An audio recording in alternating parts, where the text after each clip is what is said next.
Episode 71, Artist, Innovator, Entrepreneur, the co-founder of Square, Jim McKelvey.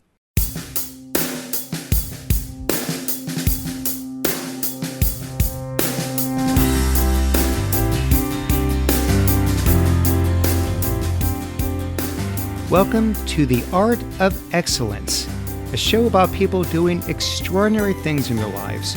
I'm your host, Glenn Zweig. Thanks for joining me.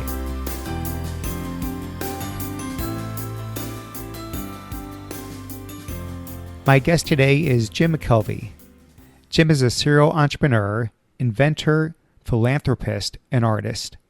He co-founded the mobile payments company Square and sits on the board. He also co-founded Invisibly, a digital content company, LaunchCode, a nonprofit that teaches technology literacy, and a glass art studio. His book is called The Innovation Stack, Building an Unbeatable Business One Crazy Idea at a Time. Jim, welcome to the show. Glenn, thank you. This is a real pleasure.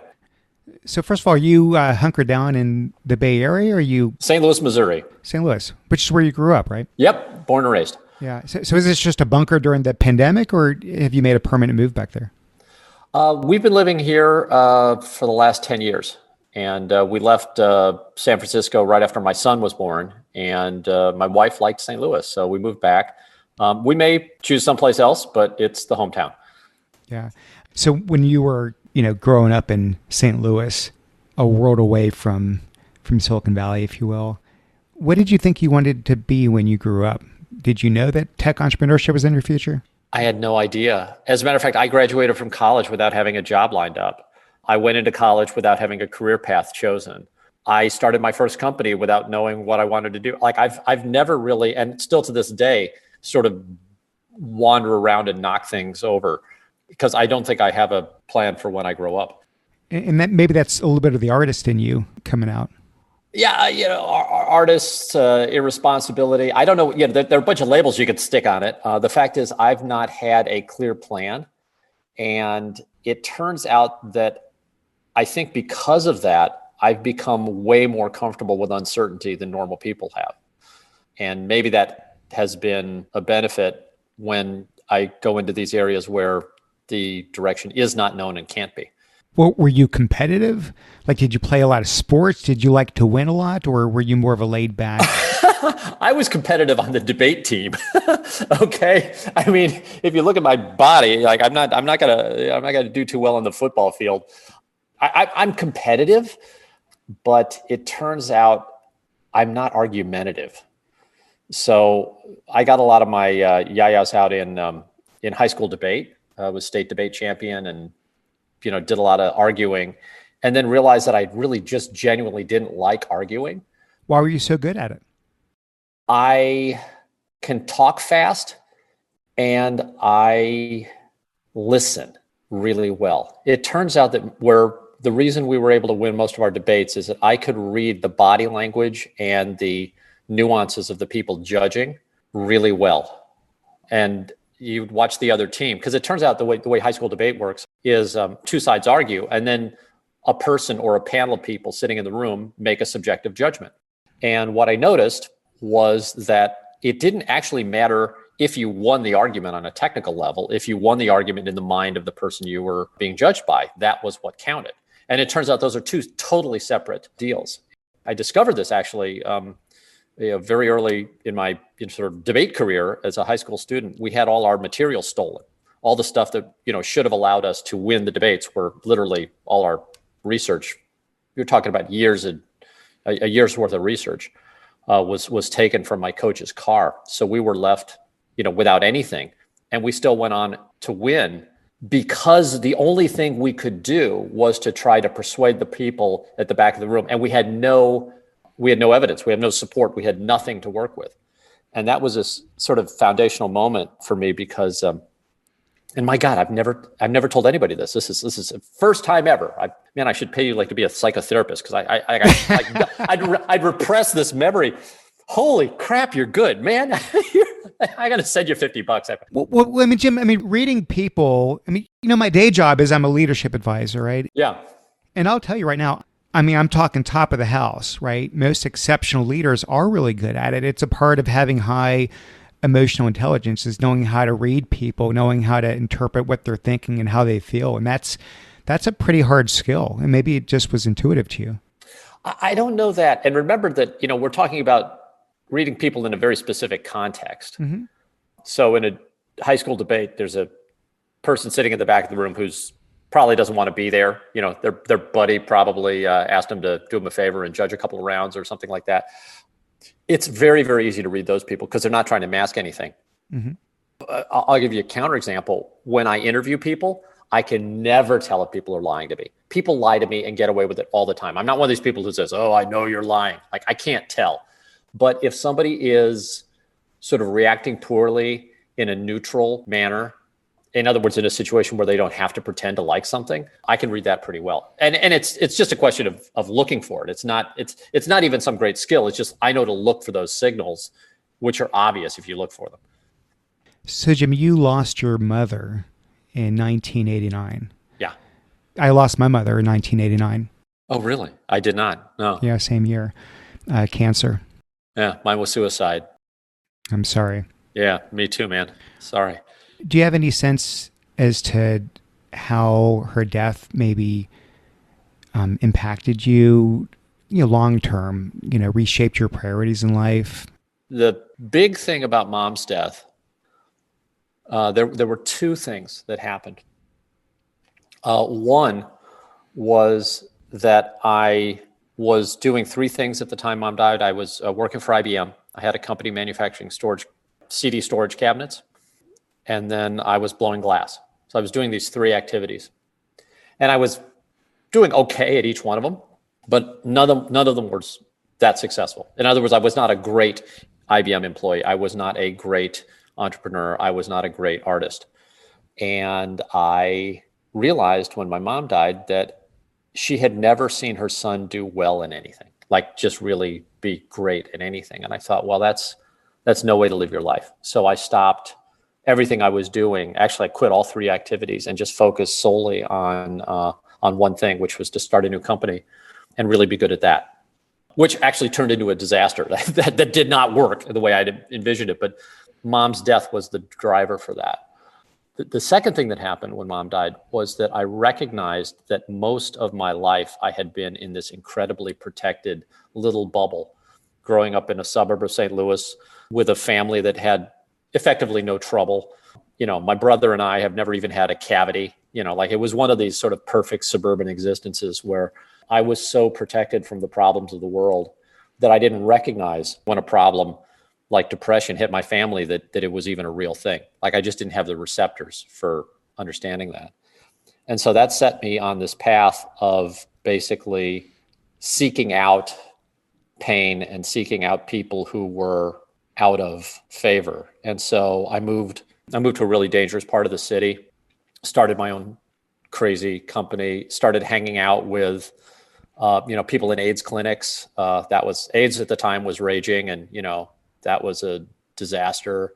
Spent a lot of time with, folks on the street, worked with some of them, fought with some of them. Like, I had this whole different path after Mom died because I realized that what happened to my mother, if I had just been a little more of a worldly person, I might have been able to do something. Like, I couldn't help my mother because I didn't even recognize how badly she was suffering. And these days, I think I'm a little better equipped to sort of see and feel the pain that's around me. So, you had mentioned a couple ventures you did before, of course, the big one, Square.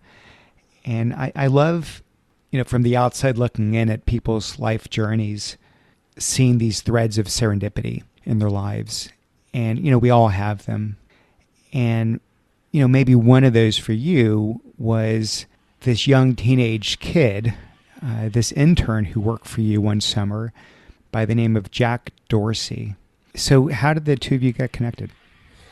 So Jack's mom sold us chocolate-covered espresso beans, which we used to stay awake during all-nighters. Marcia told one of my business partners that her son liked computers, and we were like so desperate to have people come in and help because we were in a real crisis that Jack showed up. when he was 15, pulled an all-nighter with us his first day at the job, got in a bunch of trouble with Marcia when we sent him home at 5 a.m. or something like that. And from that time on, he was part of the team, and I was not sophisticated enough to recognize that most people would not trust a 15-year-old to do good work or even expect it. But again, it's sort of like being age blind or color blind. Turns out age bias is actually statistically a bigger bias than either race or gender. Because I've got a nonprofit called LaunchCode that places people in tech jobs. So I see these statistics. The hardest thing to do is place a person over 40 into a tech job. Well, actually, the hardest thing to do is place an ex-offender, right? Somebody who just got out of prison. Mm-hmm. That's the number one lift. Okay. But very close behind it is age bias. And you think, oh, wow, well, why would people be age biased? But age bias is massive. And it works both ways. And when Jack showed up when he was 15, I think a lot of people would not expect a 15-year-old kid to do competent work, but turns out Jack did really competent work. So we just kept giving him more and more work, which was highly unusual, but he was able to handle it. So by the end of his second year with us, he was actually running a team of 30-year-olds because he was better than they were, and he deserved to be the boss. So yeah, I had a great working relationship with Jack for years, and then we stayed in touch. He actually shared with me the idea that would eventually become Twitter, so that was kind of cool. And then a couple of years later, he asked me to start a company with him. So after they kicked him out of Twitter, Jack, reached out and said, "Hey Jim, you want to start a company?" And I was like, "Yeah, sure. What do you want to do?" So that's what became Square. Well, my understanding of the genesis of it, you were a glass blower. You had a little art studio, and you weren't able to accept American Express when you were trying to sell one of your pieces, and so you lost a sale because of it. And that was the aha moment for you. But here's the question. I mean, I'm guessing when you're a small entrepreneur, there are a ton of frustrations, right? There's no way that was the only frustration when you're a small merchant trying to make a living. So why was this the one that you sort of homed in on? Well, first of all, the serendipity, you talk about threads of serendipity. It happened to occur during the week when we were really desperately looking for an idea. So I was hyper attuned to anything that could potentially be a good business. Like that's all I was doing. I was trying to think of a new business, which is, by the way, a crappy way to try to figure out how to make a business, is to think about a good one. What sort of worked? It worked, but it worked because I stumbled onto this huge problem. Because had I not stumbled onto that problem, we probably would have been doing another idea that we had that I think would have been a failure, and now you wouldn't be talking to me. So I think there was a lot of luck there. Can I ask you? You mentioned a big problem, and I've heard you say that you shouldn't focus on a big market. Right. You should focus on this big problem. But do the two of those not usually go hand in hand? Well, not the way I view it. So, and I discuss this a lot in the book. And I see this so often when I'm, sort of working with people who want to start businesses and make a bunch of money and, be successful and blah, blah, blah. Like that path, if taken directly, will almost never work. Like if you sit there and say, I want to be successful and build a big company, you're almost always going to build something that's derivative. And therefore, you're going to have a ton of competition, and therefore, you're never going to make more than just sort of scraps. It turns out if you are willing to do something that has not been done before, if you're willing to venture off and do something for which there isn't a market, then if you create a market, that market is all yours. And that's what happened in Square's case. So Square started processing credit cards for people who'd never used credit cards in their businesses before. And we didn't know how big that market was because that market didn't exist. And people thought that we were crazy to do that. And I have a lot of, very strong memories of executives from the industry telling us we were idiots. Of course, from their perspective, we were idiots because nobody had ever succeeded in that area. And they assumed that there was not a market for small merchants. And we assumed that there was. And it turns out there was. And then when the world discovered that there was, well, Square had a 4-year head start. So by the time the rest of the world caught up to copying what Square was doing, which I'd argue they still, after a decade haven't, we had that market largely to ourselves. And I've seen that pattern not just at Square, but at, dozens of other companies. Like this is a phenomenon. And I think if you actually Like if you want to be successful and make some money, copy what works, right? But if you want to have a phenomenally successful company, then you have to do something original. And that's very, very difficult to do. And I want to double click on this idea because I think this was probably the biggest insight that you had. I mean, the way most entrepreneurs would go after this would just say, okay, here are very large companies, Fortune 1000 companies who accept credit cards. These are the small merchants who accept credit cards. Where do we think we have a niche within that, and how do we compete against them? But you actually had this intuition that, hey, all these tiny merchants that don't even have access to those credit card networks, gosh, that's where we should play, which again, hindsight is, hindsight's 2020. But Jim, I'm guessing there was a reason that nobody was going after them. Either they were too high risk, they wouldn't have been profitable. So did you see something others didn't see in terms of why that could be a viable market? Well, I mean, not in advance. It wasn't like we had this great vision that Jack and I sat down and mapped out some high strategic vision. What we did was look at a problem that was clear to me. It was clear to me as a small business that there was this thing that needed to be fixed for me. Okay. And I was a sample set of one. We didn't have a focus group. There was no market studies because you can't do a market study on a market that doesn't exist yet. So that was it. There was this hope that I was not the only person with this problem. But of course, these companies that become wildly successful all at some point have the same leap of faith, which is to say, we're going to build this new thing for people who have never had access to this service or product. And I don't know if they're going to want it. So, the example I use in the book is Southwest Airlines. And, Herb Kelleher telling me how the government had a study saying that normal people didn't want to fly on planes. Like normal people wanted to ride the bus and wanted to, right? So in other words, you, Glenn Zweig, are going to prefer to take a Greyhound bus for 14 hours to go visit your aunt than take a 2-hour flight. That's what the government had a study saying. Now we look at this today in hindsight and say, well, that's idiotic. But in fact, in every case where I studied these companies that had these dramatic successes, there was this denial that the market even existed. And so Square sort of stumbled into that, and it worked great. What it seems when I was reading through the book, there wasn't just the one leap of faith. There were multiple leaps. Yes. Let's go through a couple of them. So one was in product design. So you felt that the smaller the reader, the better. That the design aesthetic was really, really important to you. But this minimalist design that you came up with, it looked really pretty.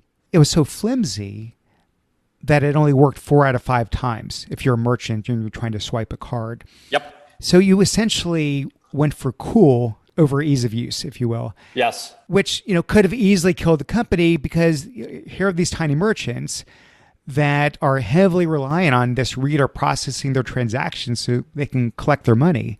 But it somehow caught on despite its misgivings, if you will, which is really amazing. So was it some unique insight you had that, hey, they would accept it and embrace it even though it didn't work that great?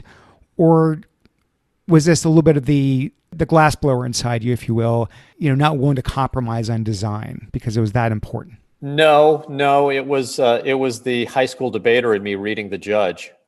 So I'm a good engineer. I can build things. I build things and my things work. And I built 2 readers. I built a small one and a large one. We actually Square actually manufactured a small reader and a large reader. The large reader, we never shipped, but I had both of them because I was still struggling with this decision that I knew in my gut what I wanted to do, and I couldn't justify it as an engineer because the small reader didn't work very well because the card wobbled, and if the card wobbled, it would not read correctly. The large reader read perfectly, but it didn't look as cool. And when I would test the units in front of people together, they would always prefer the large reader because it worked. But if I would test them separately, the large reader would get this sort of blah response. Like people would not even notice it. And if I used the small reader, it captivated them. It just grabbed their attention. And I thought, oh my God, like we need to have something that grabs people's attention, because if you think about it, one of the hardest things you can do if you have created something new is get people's attention to realize that you have created something new. And I know this sounds insane. Like if you've never invented anything in your life, you think, well, of course, people notice new stuff. No, they don't. Like it's amazing to me. But if you find somebody who's actually invented a new thing for the world, and then talk to them about how amazingly difficult it is to get a new thing noticed. It is so tough. But in this case, just to push back a little bit, you were enabling a capability to help merchants process transactions that didn't exist. Like, wasn't the actual enablement, wasn't the fact that now they could, Jim can use a simple credit card reader on their iPhone or their iPad to process transactions for their artwork? Wasn't that enough to get noticed? Well, remember, Glenn, there are two sides to the transaction. There's the merchant, one side of the transaction, and then there's the customer, okay? And on a transaction that's done on somebody's iPhone, which at the time was crazy. I mean, nobody had ever, given money over such a crazy little device. The customer was just as important. Like the customer, let's do some math here. Let's say a small merchant is going to have 100 customers. Okay. Now let's say that 100% of those customers are wowed by the experience. 100% of the people that you've now sold your product to have just seen Square for the first time and go, wow, what the hell just happened? Show me that. What is it? Let me see that thing. Where'd you get, what's this called? By building a conversation piece, by building an impossibly small reader that was a little difficult to use, we started a conversation about Square on both sides so that every Square sale turned into a Square advertisement. Now think about the math on that, right? So I initially start with 20 friends who I give readers to, okay? Those 20 friends, if they're true merchants, are gonna sell, in a course of a month, 100 transactions each. Okay, so now I've got 2,000 person-to-person advertisements. Oh, and by the way, because the Square Reader is a little difficult to use, people have to practice using it. And once they practice it, now they have a new skill. And what do you do with a new skill? Well, you like to show off, right? So they say, hey, here, let me show you. Here, you hold the card like this. Here, do this. Oh, in the early days of Square, anybody who used our system was a walking salesperson for us. Not even a salesperson. They were an evangelist. They would go, you got to see what I've just done. You got to see this. Come here. Look at this. Watch it. Give me your card. Give me your credit card. And we had an army of these people with a virality that allowed, just look at the numbers. Square grew without advertising for almost 2.5 years at a rate of 10% week over week. So do the math. That means the company doubles in size basically every 2 months. And I believe a lot of that was due to the fact that the reader that I designed was small and difficult to use, but it sure as hell got your attention. Hi, listeners. So a lot of you have been asking me for podcast recommendations. And since you enjoy hearing inspiring stories from people doing extraordinary work in the fields they love, I figured you might also be looking for tips on how you too can manage the most of your own career. So I'd like to recommend a podcast I've been listening to recently called Modern Mentor. It's hosted by Rachel Cook, who's the founder of Lead Above Noise and has been named a top 100 leadership speaker by Inc. magazine. She shares tips to help you manage your time, effectively communicate, handle burnout, and use your passion to craft a work life you feel really good about. I found the content to be really relatable regardless of the kind of work you do, such as how to be confident but not arrogant, and how to cope with change without stressing out. You can find Modern Mentor at quickanddirtytips.com or wherever you listen to podcasts. Thanks, and back to the show. Well, then you had to actually, find a way to get this to integrate with the phone. And then you also had to find a way to integrate with the card networks, American Express and Visa and MasterCard. And you sort of cheated with both of them. Yes. Because, right, there was a right way to attach to the iPhone, which was using the dock connector. And you all decided, let's not do that. Let's do it a different way through the microphone jack and not get Apple's blessing ahead of time and just hope that it'll be approved. And with the card networks, they had specific rules in their books of preventing this, right? So you were really in violation of their terms. But once again, instead of getting their approval in advance, you just went ahead and did your prototype and then tried to get their blessing after the fact. Why did you go about that with both of those? Why not just sort of go, here's our plans, and could you please approve it? Well, so I'll have to take those questions separately because there was a different math in each case. We were deathly afraid of Apple banning us because we were violating their device by using or at least their terms of service, maybe not the device. We were doing something that they never intended and shoving an input signal through the microphone. But the dock connector was sort of a non-starter for us. It was big, it was clunky, it was expensive, it had this chip, it needed power. It was just a disaster in a bunch of ways. And more importantly, it required a process of approval, which we might not get. So if we'd in any way run foul of Apple, they would have stopped us. So we just said, well, we're going to do this other thing that they would have to actually actively now come pursue us if they wanted to ban us. And our strategy was to get Steve Jobs to help us because we figured Steve would be on our side. I mean, naively, neither Jack nor I had ever met him, so we didn't know personally. But our impression of Steve Jobs was that he was a guy who liked cool things, and if we could just build something that was cool enough, he'd let us go. So our sort of simplistic thinking was just build the coolest thing in the world, and then have Steve save your ass. So that was sort of the plan with Jack. Okay, now the plan with the credit card networks was a little more nuanced. We had a strategy where we tried to pick them off one at a time, starting with American Express, because American Express was really sort of losing the battle for small businesses at the time. And we figured they'd be sympathetic. They were. They just wanted a bunch of money. So that was okay. We just paid them off and they accepted us. We then tried to get Visa and MasterCard on board and had a devil of a time. It took us over a year to get even the right audience with those folks. And it came down to one demo. It came down to Jack and me sitting down with one of the top guys at MasterCard and basically showing him this really cool system that totally violated their operating agreements. That was one of those moments, and I described this in the book because it was probably the single most important sales moment of my life. And the great thing is that I had Jack Dorsey next to me, and Jack is a quiet guy. And I'm not a quiet guy, but I've learned to never interrupt. I never interrupt anybody.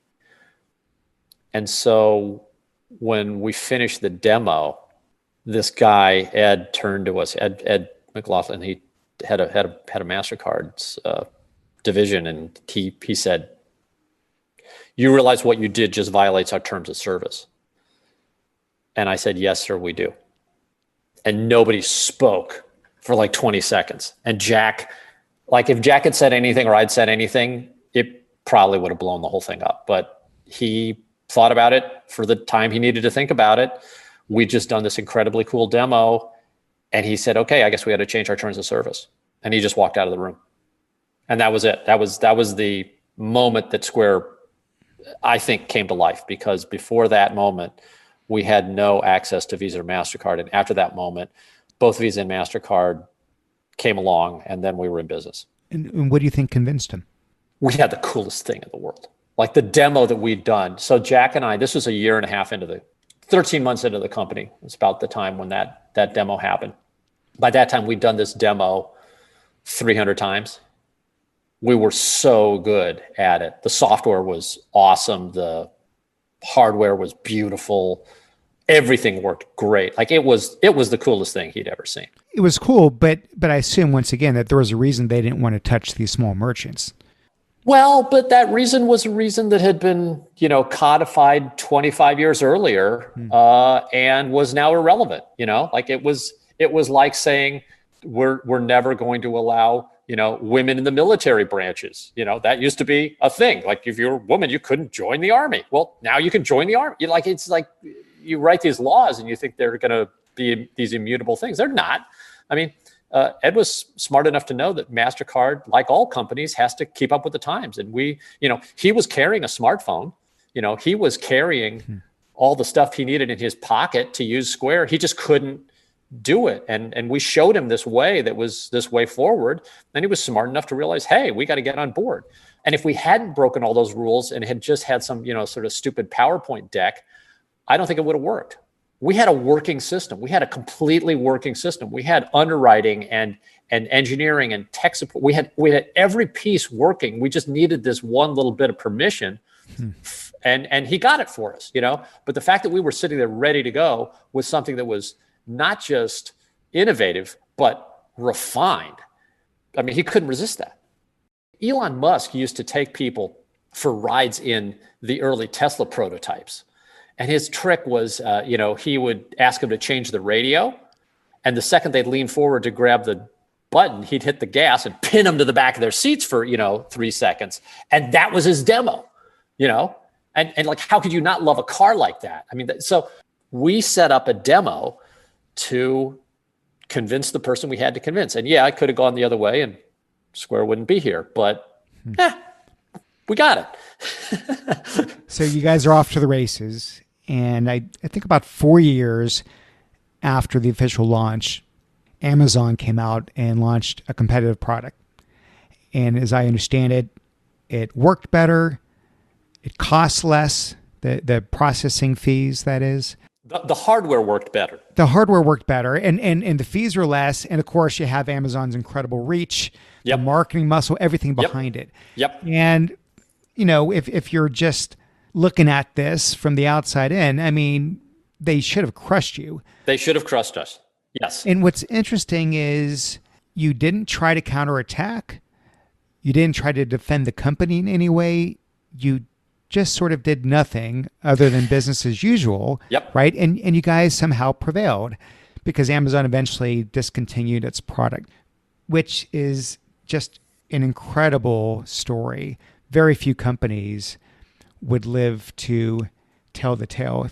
So, Jim, you spent a lot of time after the fact investigating how did we survive that? Yeah. And you came up with this notion of an innovation stack. So what exactly is that? And how does an innovation stack insulate you from an Amazon?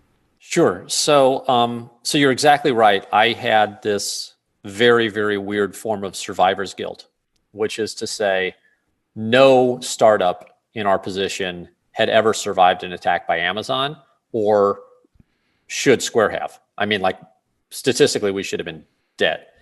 And especially since we didn't actually do anything differently in response to what Amazon did, you would say, well, Square's toast.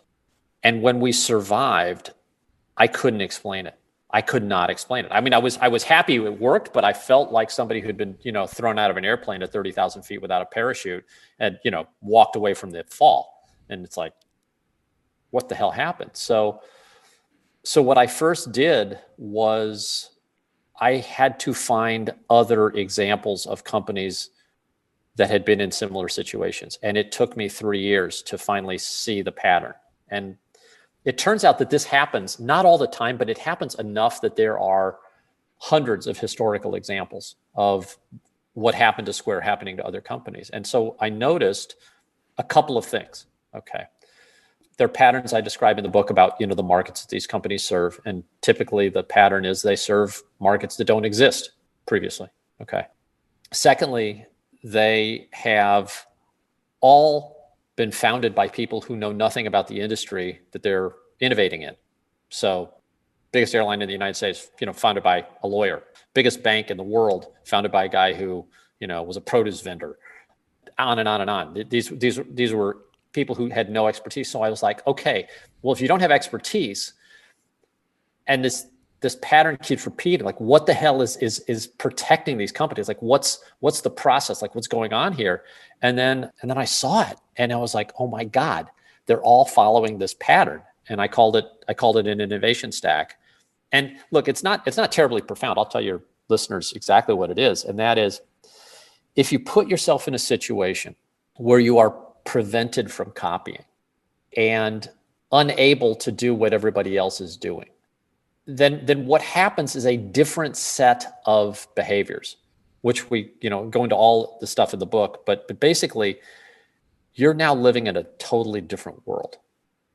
And as a result, you end up evolving this thing called an innovation stack. And an innovation stack is a series of things that you do in response to a harsh environment. So in Square's case, I'll give you an example. We wanted to make the sign up easy. Okay, so we wanted to have no paper contract. We didn't want to have to mail you a FedEx package with 42 pages of 6-point type that you signed in triplicate and notarized and all that crap, which was standard practice at the time. We said, well, why can't you just, click on a software agreement, like every other piece of software you've ever used? Well, it turns out there were a bunch of rules that prevented that. And by violating those rules, which we did, we put ourselves in an awkward position with all the financial organizations. So now we had to basically build our own financial network, right? Which nobody saw, but it all under the scenes. We had to replumb the entire finance system. And that required 6 or 7 different innovations that nobody had ever seen before. But at the end, we had this thing you could click on and sign up for credit card processing. And that was just one thing. But in the process of solving that one problem, we created a bunch of other problems for ourselves. And so we kept doing things and doing things and doing things that were different. And look, credit card processing is hard to understand. So let me use an analogy here. Let's talk about an airplane, like the Wright brothers built the first airplane. Well, what was the airplane? Well, it wasn't a thing, right? I mean, it was, of course, the shape of the propeller. It was the shape of the wings. It was the way they warped the wings. It was the way they launched the plane. It was the material they made the plane with. It was the way they had to have an engine. Engines had existed at the time, but they had to make a special engine because engine crankcases were made out of steel, and steel's too heavy, so they had to make an aluminum one. And if you look at the airplane, like the first successful time mankind took to the skies, there's not one invention there. There are probably 40 different things that the Wright brothers had to do.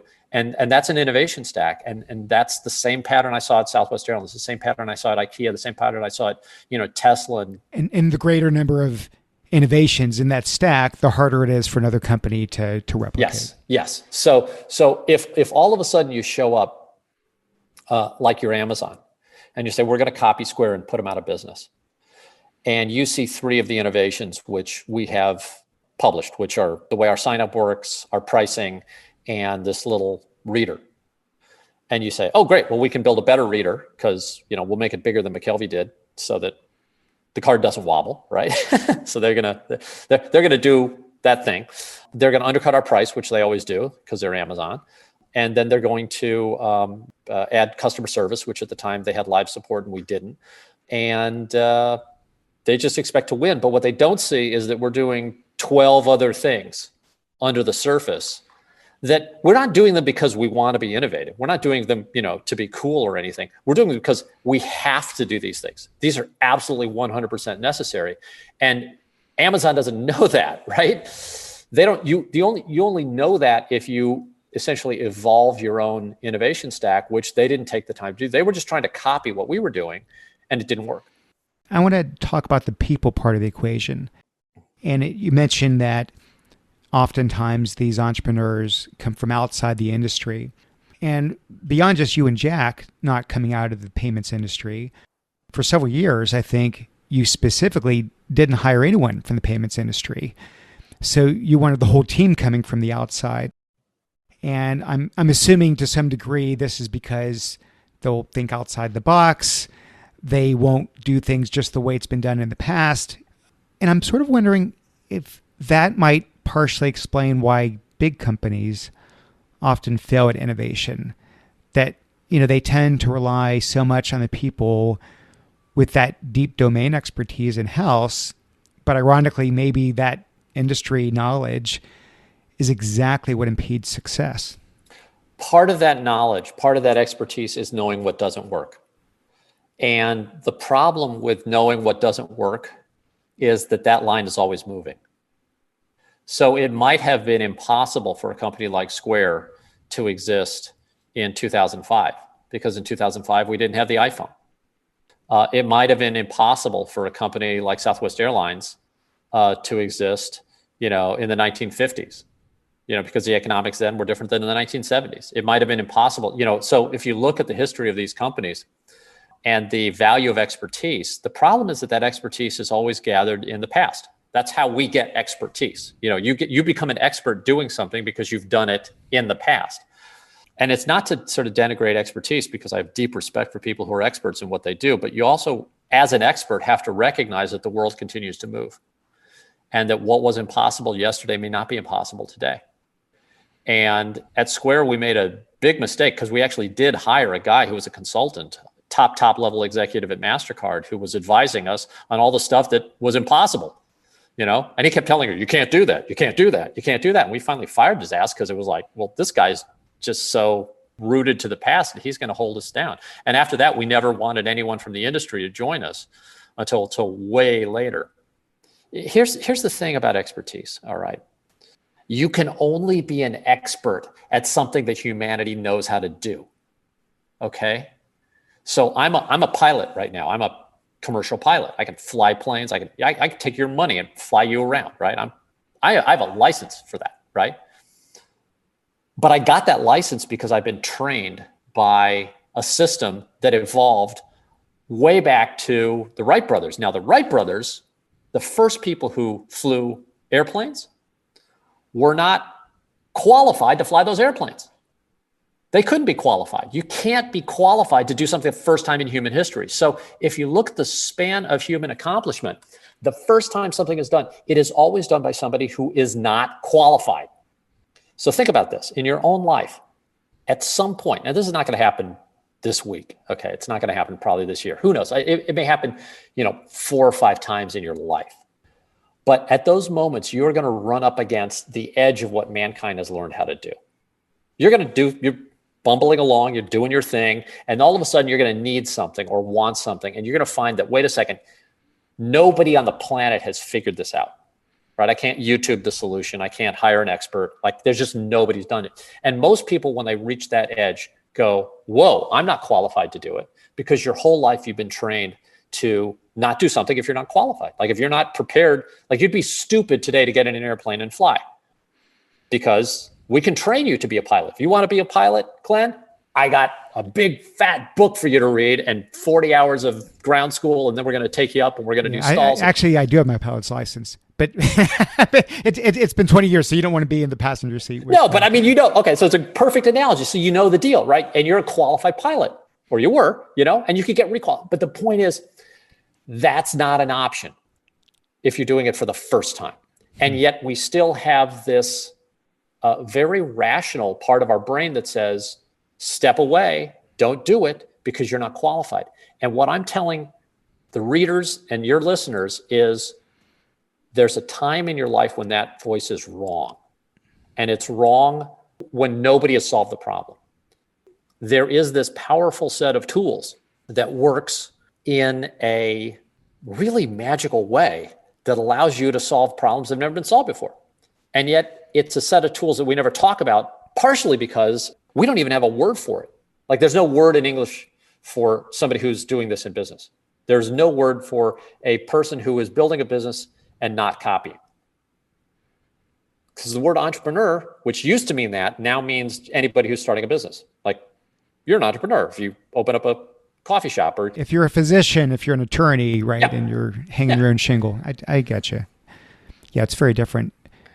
So can I ask you, I mean, once you guys figure out the product market fit and you go through building this innovation stack, so now you've got the reader interfacing with the phone, you've interfacing now with the card networks, everything is now working. You've tapped into this unmet market need. People want it. And now you can just pedal to the metal and scale this company. But it doesn't seem that you stayed involved in the operations of the business all that long. Jack Dorsey was the CEO, and you ended up taking on a board role. So I was curious, why was that? Why didn't you want to stay on board? Why didn't you want to be CEO or COO or, one of those executives, building this multi-billion-dollar business? I'm not good at building companies. So it turns out I've started 7 or 8 organizations that have been successful, and I don't run any of them. I've learned I don't have that skill set.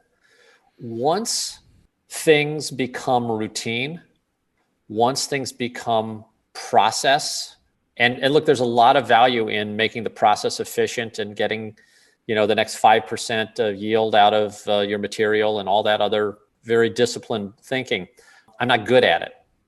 And I guess I could psychoanalyze myself and try to figure out why, but let's just, for the sake of brevity, say, I know I'm not good at it. So, when Jack and I were setting up the company, we had this conversation about who wanted to be CEO. And I was like, I don't want to be CEO. And Jack was like, well, I want to be CEO. I was like, okay, discussion over. You're going to work a lot harder than me. And, he owns more of the company than I do because he's working harder than I am. And that was always the intention. And Jack wanted to be CEO for reasons that you'd have to ask him. And I didn't. Look, even if it's sort of an ego trip to be the CEO, like I would be a bad CEO. I've got this very weird skill set that really only applies when things have not been figured out. Like if you don't know how to do something, if there's a problem that the world has never solved, I'm one of the guys you probably want on that team because I'm sort of disproportionately comfortable there. If I don't quit my companies, I get kicked out of them. Like my own firms kick me out. I've been kicked out of 5 of my own companies, including like my own nonprofit. They just like, Jesus, Jim, get the hell out of here. Like it's just, I'm not the guy you want running the thing. Yeah. You sort of strike me as a tinkerer, in the sense like you like to roll up your sleeves and build things. Yeah. And on that, and I don't want to sort of take this analogy too far, but the fact that you're this glass blower, this is, I assume, a big passion of yours. You make really beautiful art. I'm wondering if there are parallels, you think, between art and entrepreneurship. I do believe so, in one sense. And I'm hoping you're using the word entrepreneurship the way it was originally used, which is to say, building things that have never been built. Yes, your way. But if you're in that situation, then art is a very interesting analogy because art is the only profession I know where originality is valued. In other words, if your art is distinctive, if it looks like something that only Glenn could have made, if I look at this and say, oh, well, clearly this is a, fill in the blank name of the artist. That's considered good. In almost every other profession, you don't want to be that different from the norm in the business, So in the art world, you're actually encouraged to think originally. And in the business world, you are absolutely not. But in the world of entrepreneurship, if you're building a new solution, then you have to think differently, or not differently. You have to think for the first time. You have to figure it out. It's not necessarily different. It's just new. And therefore you can't copy. And therefore I think training as an artist is a real help in sort of mentally preparing for entrepreneurship. Did I read that the original square card reader made its way into MoMA? Is that true? Yes. Museum of Modern Art and the Smithsonian. That's pretty cool. That's you behind that. That's your masterpiece. Well, yeah, I was pretty tickled when they did that. But then I was also kind of miffed because I've been making glass art for years that's never even gotten reviewed. And they put a piece of plastic in from a payments company. But yeah, like it's cool. And the design aspects of the square card reader were iconic enough that some curator decided that it should be in. Jim, the name of this podcast is The Art of Excellence. So that word excellence, I like to leave to my guests to define it. What does it mean to you? If I'm not going to use grade inflation, the word excellence to me is something that's above and beyond normal good. In my world, it's something that sort of is surprisingly wonderful. Most things are good, some things are great, but if you truly get to that upper echelon of excellence, then you've done something that's probably violating some of the standard behaviors. It's something a little bit different. I like that. Well, I look at what you've done as absolutely excellence. It's what an incredible journey. I know it's far from over. Jim, fantastic. Thank you so much for doing this. I really appreciate it. Glenn, it's been great, and thank you for helping to spread the word. Hey, thanks for listening. Okay, don't go yet, please. 2 favors. I ask simply 2 favors. One, if you could please download the iTunes app. You could do it on your phone. You can do it on the computer. Take 60 seconds and leave a review. It means a lot. 2, you can find my episodes on several social media sites, Facebook, LinkedIn, Twitter. Find the one that you like the most. Find the one where you tend to have a lot of friends and followers. And if you could please either share it in the case of Facebook and LinkedIn, or retweet it on Twitter, that would mean the world to me. So those are the 2 asks I have. I love putting together this podcast. I hope you enjoy listening to it. Thank you so much, and I will see you again next time. Bye-bye.